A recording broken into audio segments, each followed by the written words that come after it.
vais le dire encore une fois, pour que ça soit clair et officiel depuis le pupitre de cette église. Pour trouver ta place dans cette église, la première place que tu dois trouver, c'est ta place à côté de ton frère et de ta soeur.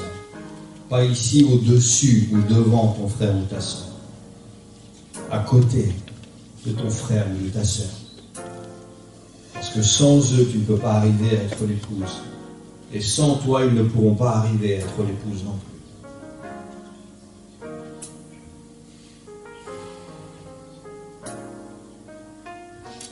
Alléluia.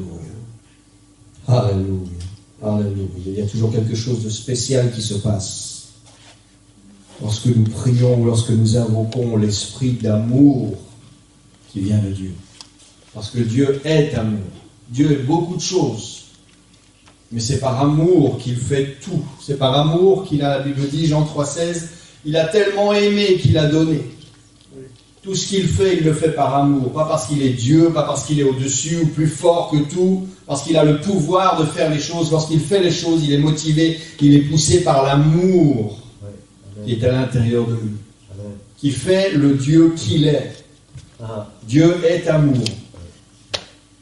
Et parce qu'il aime, il donne. Alléluia. Alléluia. Je vais prendre un moment ce soir pour partager un message d'alerte qui est important à mes yeux. J'ai entendu certains enseignements qui prévenaient déjà de cette alerte il y a quelques mois. J'ai commencé à voir des choses autour de moi, à vivre des choses avec des proches. Il s'est passé encore des choses le week-end dernier dans les jours qui sont proches de nous, qui confirment ce que j'ai ressenti. Et le fait que le pasteur commence à parler du casque du salut, c'était une confirmation pour moi dimanche. Le fait qu'il commence à reparler des armes du chrétien, c'était le moment. Et je veux prendre ce moment pour vous expliquer ce qui se passe. Il y a une attaque spirituelle qui est en cours sur le monde en général. Le monde ne le voit pas, il ne le comprend pas parce que ce monde est déjà aveuglé. Ce monde est déjà égoïste. Mais il y a cette attaque qui est rentrée maintenant depuis plusieurs mois dans l'église du monde. Et cette attaque, il faut qu'on puisse la voir, il faut qu'on puisse y résister, il faut qu'on réagisse et il faut qu'on réagisse tout de suite. Parce qu'elle est déjà là, elle est déjà dans certaines de nos églises. J'aimerais faire plusieurs lectures. Ce soir, j'aimerais qu'on puisse commencer dans le livre de Matthieu, au chapitre 24. Pour ceux qui connaissent un petit peu les évangiles, c'est un chapitre prophétique où les disciples demandent à Jésus, mais quand sera la fin de l'âge et quand reviendras-tu? Comment reconnaîtrons-nous ces choses? Je ne rentre pas dans les détails prophétiques ce soir. Je veux simplement confirmer ce que vous savez déjà, c'est-à-dire qu'on vit dans une époque difficile et qu'on vit dans une époque pourrie, où les gens sont mauvais, où l'esprit est mauvais, où l'ambiance est corrompue. Dans Matthieu 24, les versets 21 et 22, Jésus parle de ce qui va se passer juste avant son retour. Et il dit à ce moment-là, la détresse sera tellement grande qu'il n'y en a pas eu depuis le commencement du monde jusqu'à présent, et il n'y en aura plus jamais après cette époque. Et si ces jours-là n'étaient pas raccourcis, personne ne pourrait être sauvé. Mais à cause des élus de Dieu, ces jours seront raccourcis. Les jours seront tellement mauvais, il se passera des choses tellement fortes sur terre que même les élus de Dieu n'arriveront pas à un moment à le supporter. Ce sera trop pour tout le monde, sans exception. Je pense que ce message est un message fort. On ne peut pas juste dire « les temps seront mauvais, mais merci Seigneur parce que tu es avec moi ». Il faut comprendre que ce qui nous attend, et ce n'est pas un message de peur ou de panique que je veux mettre dans vos cœurs, et le verset 4 chapitres plus loin, Jésus nous rassure, dans Matthieu 28, au verset 20, et ça c'est une prière que vous pouvez faire tous les jours, du matin au soir. C'est une prière qui doit vous accompagner dès que vous avez un doute, que vous avez peur, que vous vous sentez faible, que vous ne savez pas quoi faire. Matthieu 28, 20, Jésus dit « Je suis avec vous tous les jours jusqu'à la fin de ce monde ». Au chapitre 24, il explique en disant « Cette période sera une période catastrophique, une période très mauvaise ». Le chapitre 28, il nous dit « Mais vous n'êtes pas seuls dans cette période. Vous n'êtes pas seul, vous n'êtes pas obligé, vous n'avez pas à combattre ces choses par vous-même. Je suis avec vous chaque jour jusqu'à ce que ces jours soient raccourcis. Jusqu'à la fin du monde, je serai là. Mais soyons conscients que ce qui arrive ne va pas s'améliorer. En tout cas, certainement pas pour les chrétiens.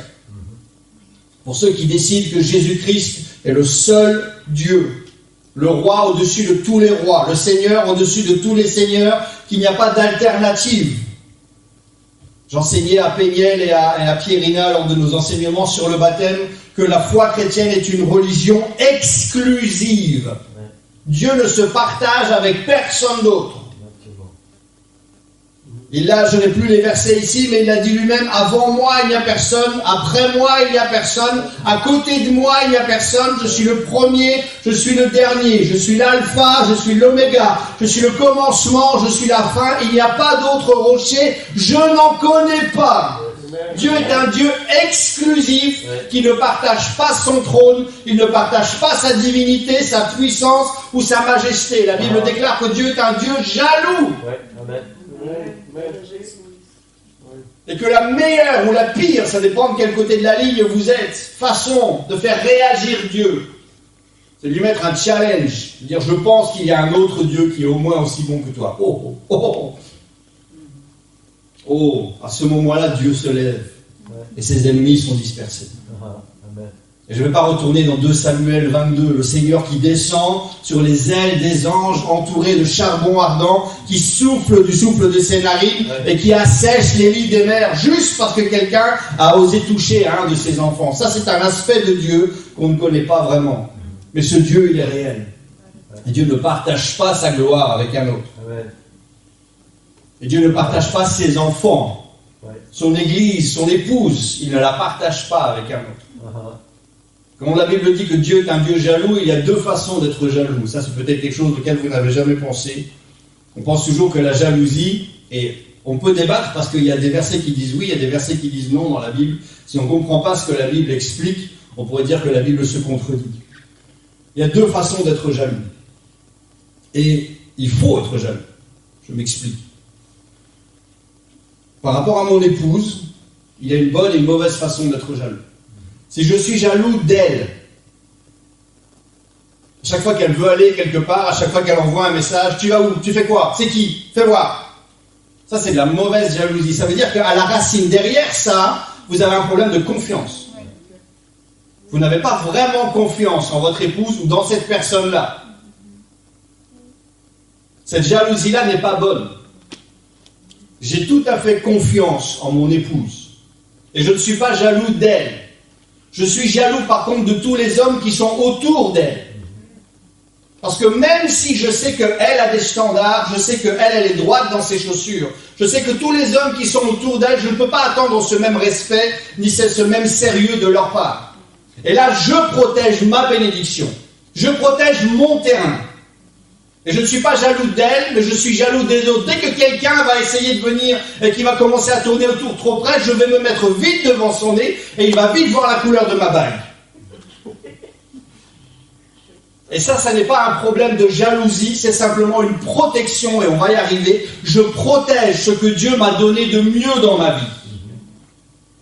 Je fais confiance à mon épouse, mais je protège la bénédiction. Ça, c'est une bonne jalousie.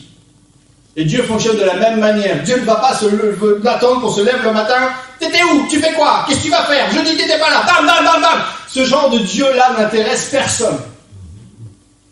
Par contre, ce qui intéresse tout le monde, et ce Dieu que tout le monde cherche, c'est ce Dieu jaloux qui se lève, qui me défend lorsque je suis attaqué. Ce Dieu qui voit son épouse, l'Église, et c'est de ça dont on va parler, c'est son épouse qui est attaquée.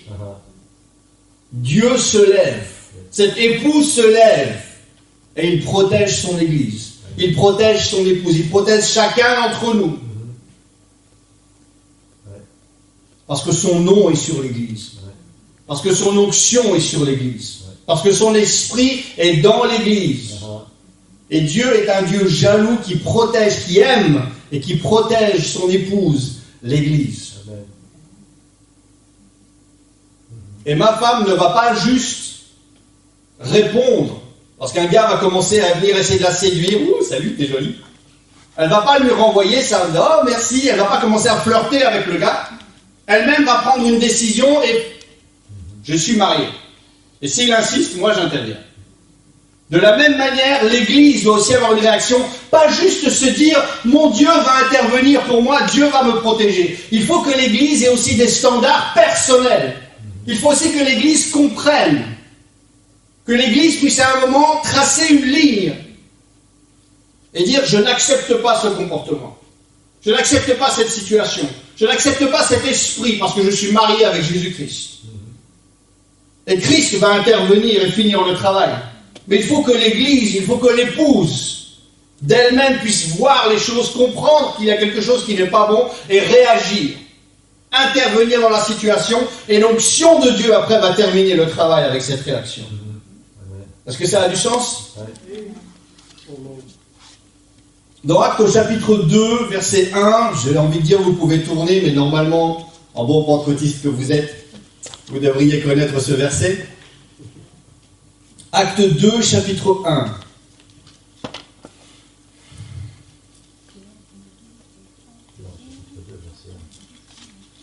Pardon, Acte, chapitre 2, verset 1. Nous dit le jour de la Pentecôte, ils étaient tous ensemble, dans le même lieu. Ils étaient dans le même lieu et ils étaient dans le même esprit. Ils étaient unis. Et parce qu'ils étaient unis, le Saint-Esprit est tombé. Chacun d'entre eux a été baptisé du Saint-Esprit. Personne n'a été oublié. L'expérience a été tellement impressionnante que toute la ville est arrivée autour de ce lieu, de cette chambre haute. Et quelques minutes après, lorsque Pierre a prêché, 3000 personnes ont donné leur cœur au Seigneur. C'est parti de quoi? C'est parti de l'unité. Et ils n'étaient pas juste dans le même lieu. Ils étaient dans le même esprit. Ils avaient un même cœur. Et ils étaient concernés les uns par les autres. Il y a quelque chose d'extrêmement important que le pasteur a fait. Il a parlé de remplacer les éléments qui sont partis. C'est quelque chose lorsque Judas a trahi Jésus et qu'il s'est pendu. Les disciples n'ont pas dit, on a un trou, on va essayer de se débrouiller avec ce trou, on est 11 au lieu d'être 12. La Bible dit que pendant qu'ils étaient dans la chambre haute, quelques jours avant le jour de la Pentecôte, Pierre s'est levé et il a dit, il faut que ce trou soit remplacé. Il faut que nous soyons complets. Il n'y a pas de place pour des trous dans l'église, il y a des places pour tout le monde. Il y a une onction qui manque s'il y a un trou qui n'est pas rempli. Pierre était concerné en sachant que le bien-être de tout le groupe dépendait d'une seule personne qui avait fait un mauvais choix. Ça, c'est une preuve d'amour. Ça, c'est une preuve d'unité. Pierre voyait plus loin en disant, si on veut que cette promesse s'accomplisse, si on veut arriver à faire ce que Jésus a prophétisé, si on veut voir toutes les choses dont Jésus a parlé, il faut que nous, on puisse arriver à garder des rangs serrés. Et c'est parce qu'ils étaient pas juste dans le même lieu, mais qu'ils étaient dans le même esprit, avec un même cœur, que le Saint-Esprit est descendu ce jour-là. Et l'attaque qui a lieu en ce moment, elle cible spécifiquement dans le monde entier et dans le monde chrétien, ça, l'unité.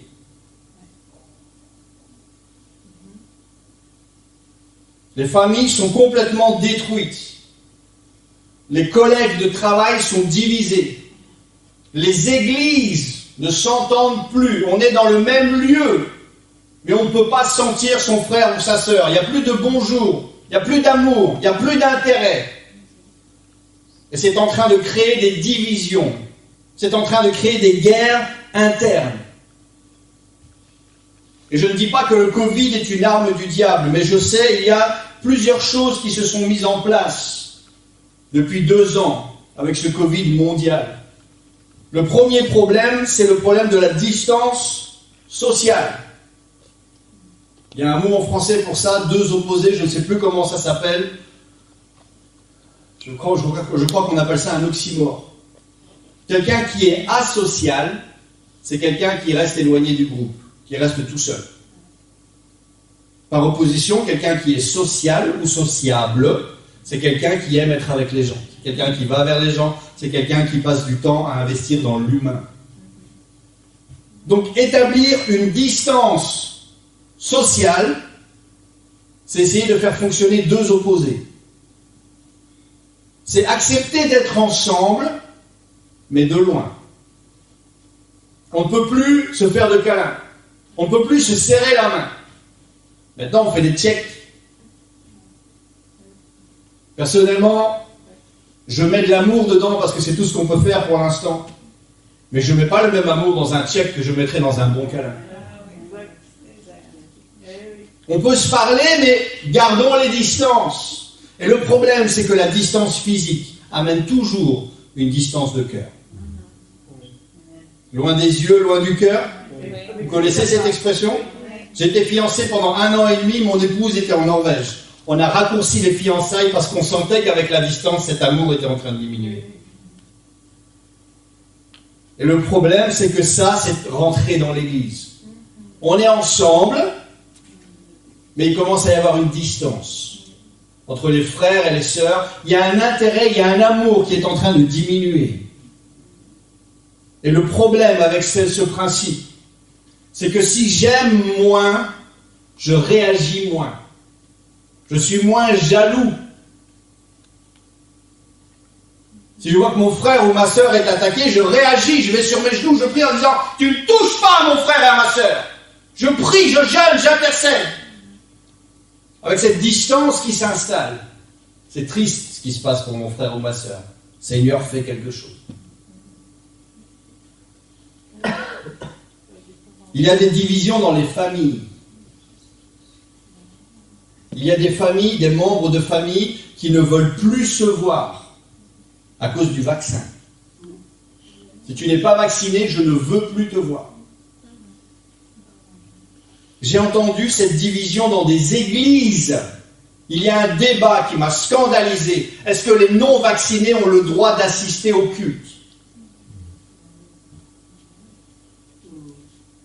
Ma réponse, elle est très simple. Est-ce que Christ est mort seulement pour les vaccinés?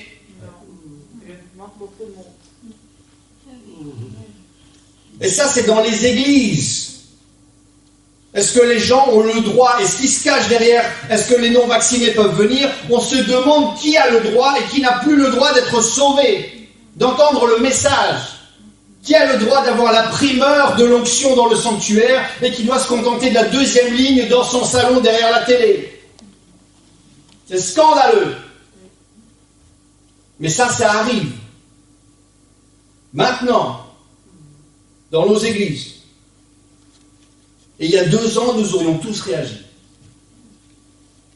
Aujourd'hui, les débats sont ouverts. On en discute.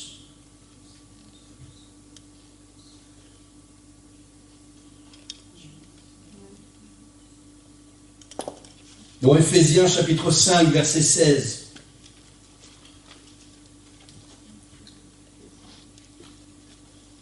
La Bible nous dit « Rachetez le temps, car les jours sont mauvais. » Au chapitre d'après, Éphésiens chapitre 6, verset 13, c'est ce que le pasteur nous a enseigné, c'est ce qu'il a la prédication qui a eu lieu dimanche. C'est pourquoi prenez toutes les armes de Dieu pour résister dans le mauvais jour et tenir ferme après avoir tout surmonté. Et là, j'espère que nous comprenons ce qui est écrit. Dans le mauvais jour, il faut résister. Mais une fois que nous avons résisté et que nous avons gagné à ce moment-là, il dit tenez ferme lorsque vous avez tout surmonté. Ça veut dire que même si l'attaque est terminée, je dois rester sur mes gardes. Je dois garder les yeux ouverts. Je ne vais pas en vacances où je n'arrête pas de prier ou de jeûner. Je n'arrête pas d'aimer dans ce cas-ci mes frères et mes sœurs. Le psaume 133, que j'aime énormément, nous dit clairement, il est bon pour des frères et des sœurs de demeurer ensemble, parce que c'est là que l'Éternel envoie la bénédiction.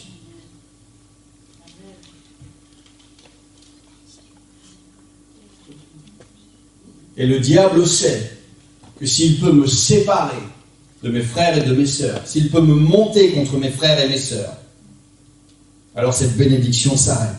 Ce n'est pas Dieu qui arrête de l'envoyer, c'est moi qui arrête d'y participer.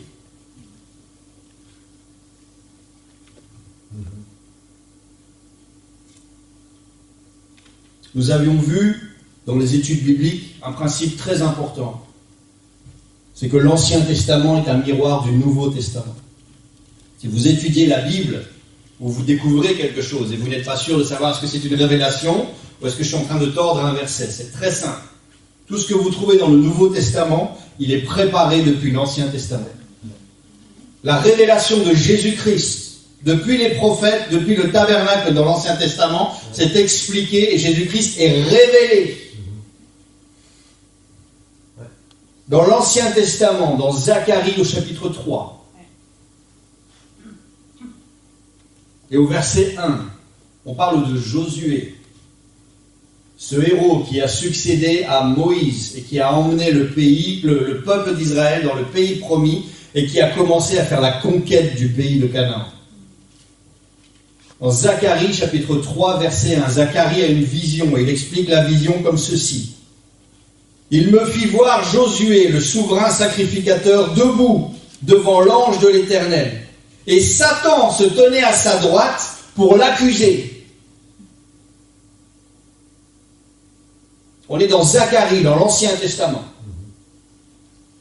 On va maintenant dans l'Apocalypse, le dernier livre de la Bible, dans le Nouveau Testament, chapitre 12. Verset 10.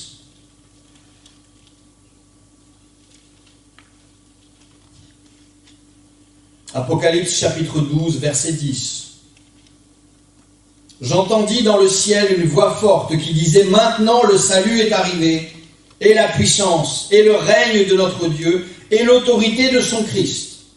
Car il a été précipité, l'accusateur de nos frères, celui qui les accusait devant notre Dieu jour et nuit. » Satan, depuis l'Ancien Testament jusqu'au jour où Jésus va revenir et faire terminer toutes ces choses, la chose qui est permanente et constante chez le diable, c'est son esprit d'accusation.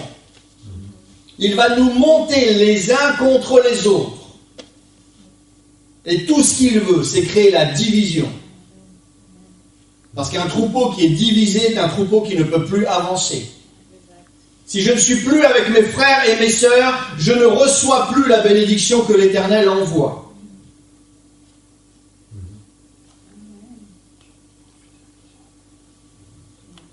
Et dans Matthieu 25, il y a cette parabole, je pense que pratiquement tout le monde la connaît, qui est la parabole des vierges sages et des vierges folles. Où il y a un principe très important. Et c'est ce principe que je voudrais que vous puissiez prendre maintenant et que vous puissiez garder pour les semaines et les mois à venir.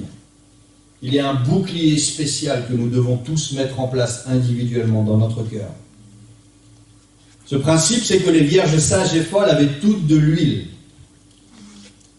Que toutes les vierges se sont endormies. Que toutes ont entendu l'appel de l'époux lorsqu'il est arrivé. Mais seulement celles qui avaient une réserve sont celles qui sont entrées dans la salle de noces et qui sont restées avec lui. Celles qui avaient plus que prévu, ou celles qui avaient prévu plus.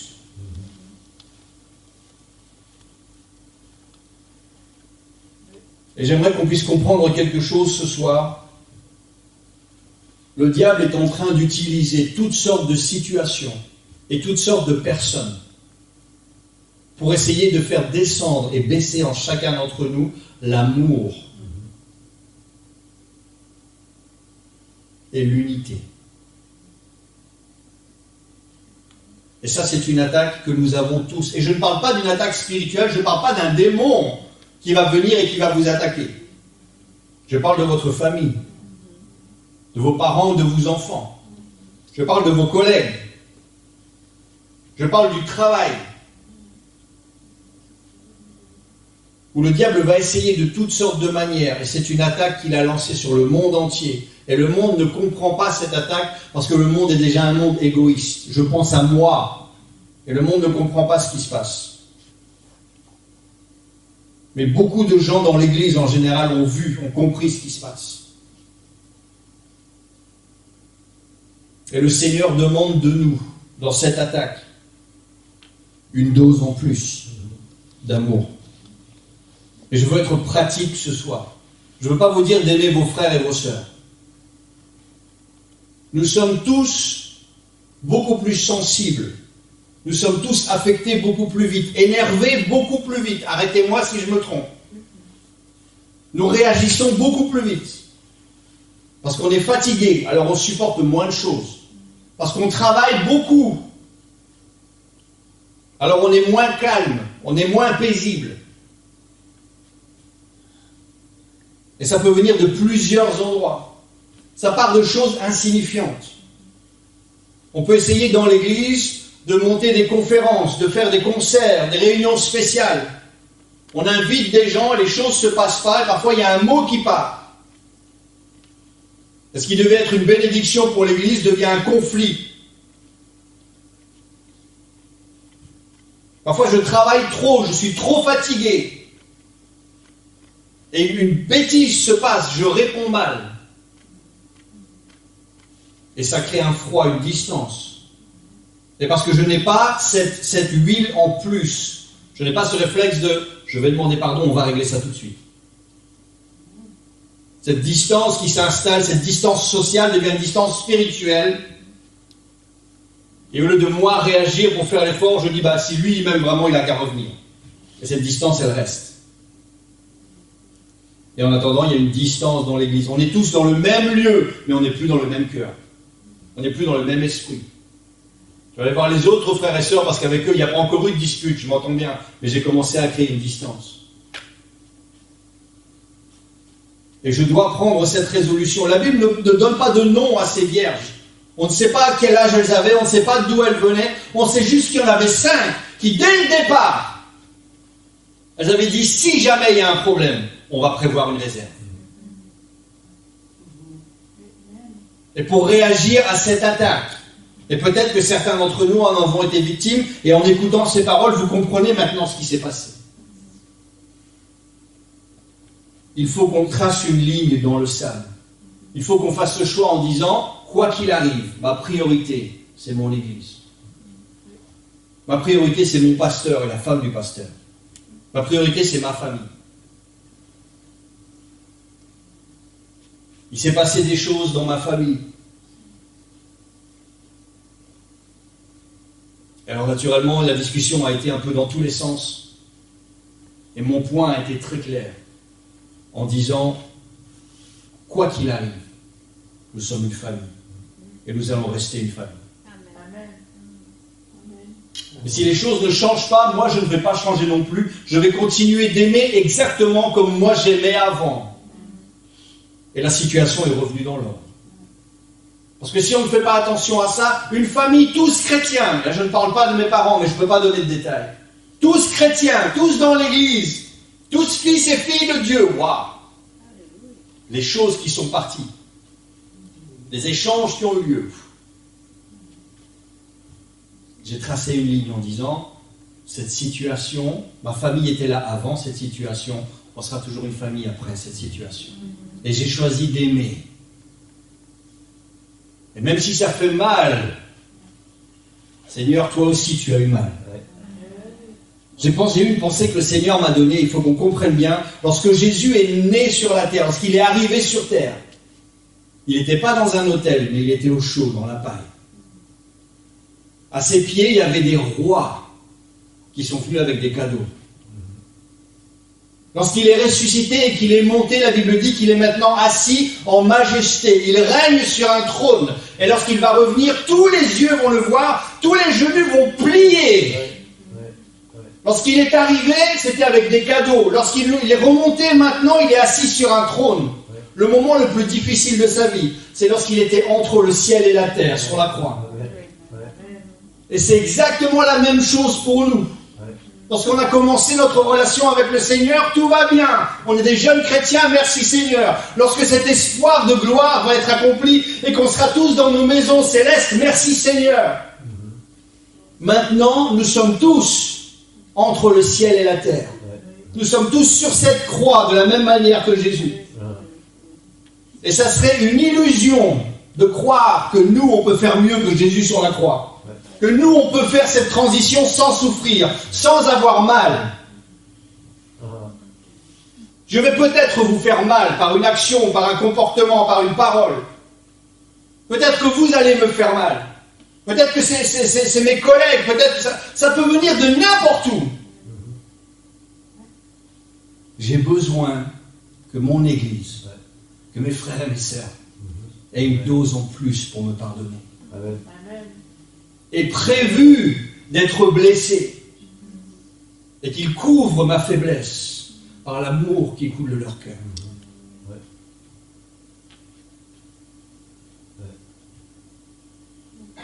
Et il y a des églises qui n'ont pas vu ça rentrer dans l'église.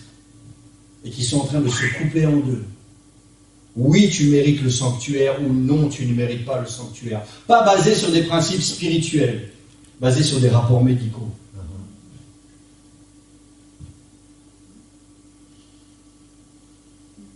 Et ça arrive. Je ne vous dis pas que ça va, vous allez être exposé à... Je suis sûr que maintenant vous pensez à une situation, ça vous est arrivé.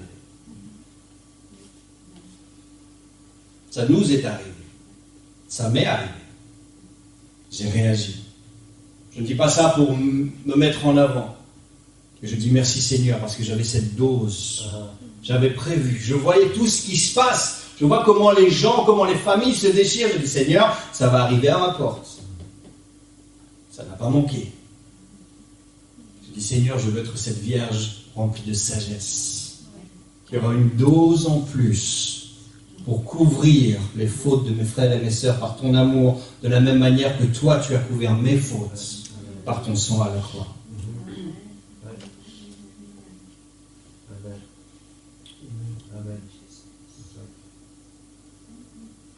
Parfois vos frères et sœurs n'ont pas besoin d'une prière. Parfois ils ont besoin d'une tape sur l'épaule.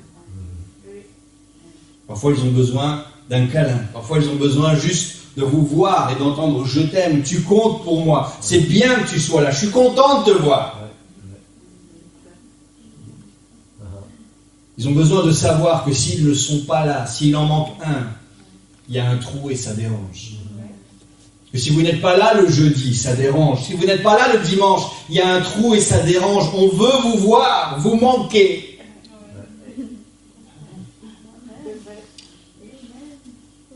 Et pour ça, il faut cette dose en plus. Seigneur, merci parce que moi je suis là. Et un frère, une sœur qui n'est pas là. Je vais l'appeler. Est-ce que vous avez les numéros de téléphone de tout le monde dans la salle? À quand remonte la dernière fois qu'on s'est invité dans les respects de la situation sanitaire à manger ensemble?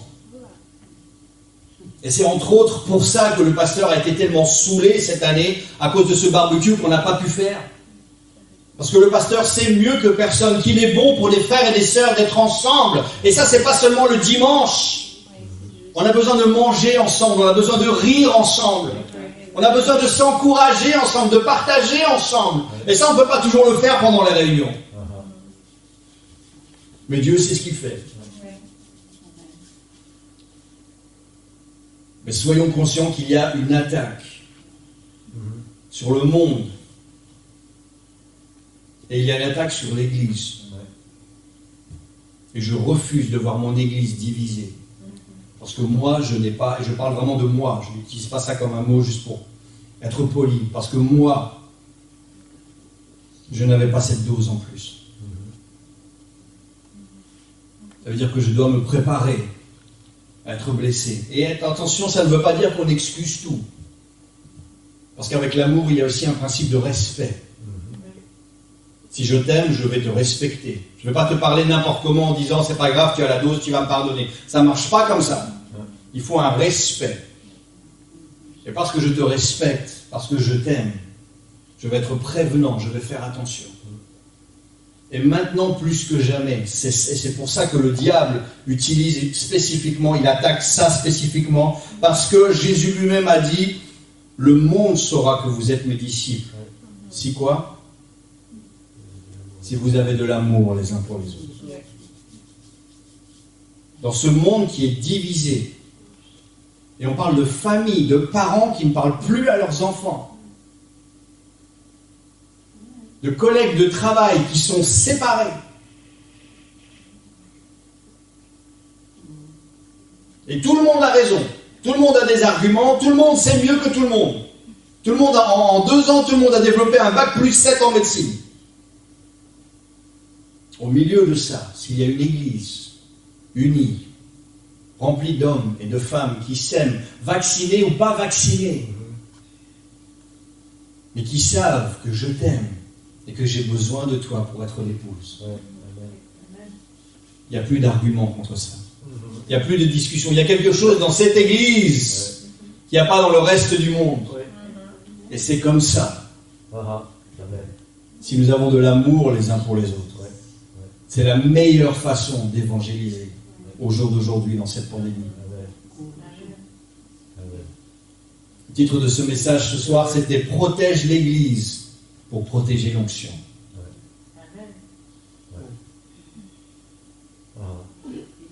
Parce qu'il est bon pour des frères et des sœurs de demeurer ensemble, parce que c'est là que l'Éternel envoie la bénédiction. C'est là où nous sommes tous ensemble dans le même lieu et d'un même accord, d'un même cœur, d'un même esprit. C'est là que l'Éternel envoie la bénédiction. Si tu as été blessé, il y a un principe de respect qui doit être remis en place. Tu n'es pas un tapis, tu n'es pas un paillasson sur lequel n'importe qui peut marcher. Mais si Jésus l'a fait, je dois être cette vierge qui a prévu une mesure en plus, qui comprend ce qui se passe dans le monde et qui s'attend à être blessée si ça n'a pas encore été le cas. Et lorsque ce sera fait, tu vas d'abord pardonner, tu vas d'abord faire couler cet amour. Et tu vas voir que rien que ça va résoudre au moins la moitié de la situation. Et sans rentrer dans les détails, le temps a passé très vite. Un principe avec lequel je voudrais vous laisser réfléchir, c'est que ça ne sert à rien d'ignorer les choses. Ça ne sert à rien de prétendre qu'il ne s'est rien passé.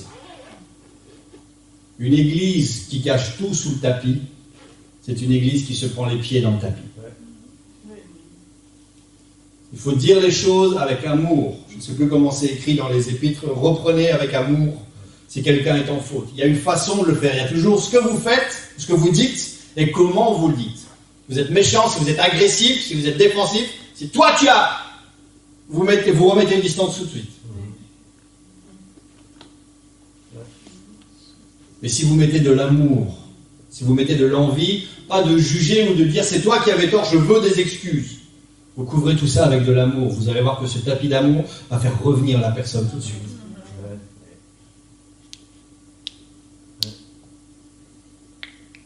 Et ça, c'est quelque chose de réel. C'est quelque chose qui se passe dans nos foyers. C'est quelque chose qui se passe dans nos familles et dans nos églises. C'est une attaque qui a cours maintenant. Et je rends grâce au Seigneur. Parce que j'écoutais un ministre qui a lui aussi vu ces choses, anticipé, et qui a prévenu son Église. Et qui me permet à moi ce soir d'être là, dans le temps du Seigneur, que le Seigneur a choisi, et de partager ça avec chacun d'entre vous. Nous avons besoin d'être cette vierge, nous avons besoin d'être prêts, et je ne parle pas de dans 3 mois, je dis maintenant. Vous allez peut-être recevoir un coup de téléphone ce soir quand vous rentrez à la maison. Et ça va mal se passer. J'ai besoin d'une dose en plus. J'ai besoin de comprendre qu'il y a une attaque spécifiquement sur l'amour que j'ai pour mes frères et mes sœurs. Sur l'unité du corps de Christ, de mon Église. De mon Église.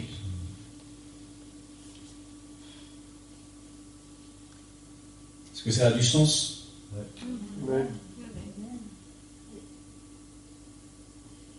Je ne vais pas vous demander de lever la main, je ne veux pas savoir à qui c'est arrivé. Mais je pense que nous sommes tous concernés d'un côté ou de l'autre de la ligne. J'ai peut-être été blessé, j'ai peut-être blessé moi-même. Il n'est pas trop tard. Parce que le Nouveau Testament nous dit que l'amour couvre une multitude de péchés. Dieu a tellement aimé qu'il a donné. Je ne peux pas permettre qu'il y ait une distance dans l'Église entre mes frères, mes sœurs et moi. Nous avons besoin d'être dans le même lieu, dans le même esprit. Si vous ne savez pas, si vous avez envie de réconcilier et que vous avez peur de dire une bêtise, pasteur, je vais essayer, mon cœur est sincère, j'ai l'impression que je vais faire pire que mieux. On peut en parler ensemble. On va vous aider. Mais ensemble, nous ne pouvons pas permettre à cette distance sociale, à cette distance spirituelle, de s'installer dans l'Église. Amen. J'aimerais qu'on puisse tous fermer les yeux, tous ensemble. On va repasser un moment dans la prière avec ce chant. Je prie pour toi, tu pries pour moi. Je t'aime et j'ai besoin de toi. Je dois réagir à ce qui se passe dans ce monde. Réagir à ce qui se passe dans ma famille. Réagir à ce qui se passe dans mon église.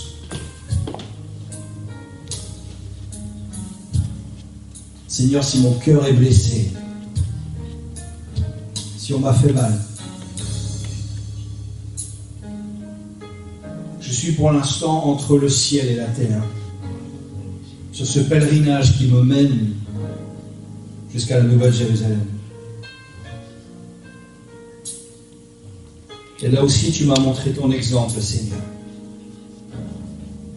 Tu as été blessé pour mes iniquités. Par tes meurtrissures, je suis guéri. Toi aussi, tu as été blessé. Tu as été insulté. On t'a craché dessus. On t'a rejeté. On t'a moqué. Et ta seule réponse, ça a été « Père, pardonne-leur ». Parce qu'ils ne savent pas ce qu'ils font. Et Seigneur, je ne veux pas laisser ce soir de place à l'ennemi dans mes émotions, dans mon cœur, dans mes pensées. Je ne veux pas me séparer de mes frères ou de mes sœurs à cause d'une parole qui est partie de travers, à cause d'un comportement qui n'était pas juste.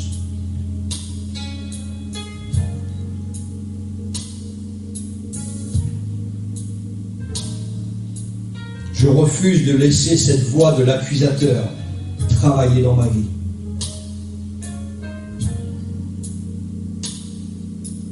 Il n'y a plus de condamnation pour tous ceux qui sont en Jésus-Christ. Les choses anciennes sont passées et tout est devenu nouveau. Seigneur, s'il y a une douleur dans mon cœur, je veux me décharger sur toi de cette douleur. Et je prie que toi-même, que ta main percée descende et qu'elle prenne soin de mon cœur maintenant. Que tu enlèves ce ressentiment, que tu enlèves cette colère.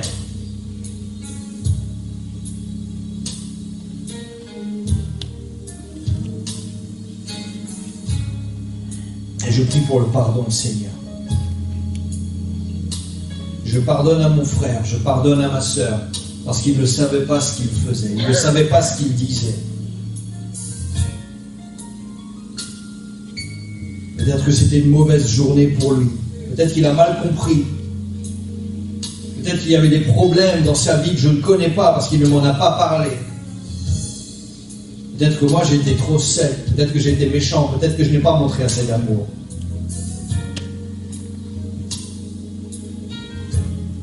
Je prie, Seigneur Jésus, que ton épouse se réveille et qu'elle réagisse. Qu'elle prenne ses distances par rapport à cet accusateur. Qu'elle ne se laisse pas séduire, mais qu'elle reste près de son époux. Qu'elle garde en elle cette mesure en plus pour pardonner, pour aimer, pour donner plus que tout la priorité au sanctuaire, à mes frères et à mes sœurs,